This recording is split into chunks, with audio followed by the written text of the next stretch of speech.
for all the kids out there with pectus, the time is now to really tackle it. If you're in the 12 to 16-year-old bracket, it's the best time to start. You know, you can still make a massive change when you're 30, 40, but if you're 12 to 16, you're still growing, you can utilize vacuum bellow therapy and it's going to have the best effect, create a permanent adaptation. And also you have so much ability to change your posture and really build muscle. Like this client gained 50 pounds of muscle in about a year and 3 months of following my program.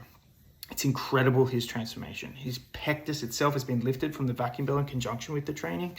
And then the way he's opened up his posture, built muscle, he's a new human. And when I met him on the call, I was so impressed. He fully adapted his lifestyle to commit to the training, which as a kid is probably the hardest part. A lot of kids don't have the discipline to be consistent with the nutrition and the training. But if you are a kid who this is important to you, you're not liking your body, you want to overcome your pectus, and you're willing to be disciplined to at least train 3 days a week with weights, stretch every day for 10 minutes, and eat enough calories and enough protein to build muscle, you can completely change your body. I wish this information was out there when I was younger. This is so powerful. This will change your entire life. It's an absolute game changer. It's really powerful for me to have that kind of impact because I know how much this condition sucks.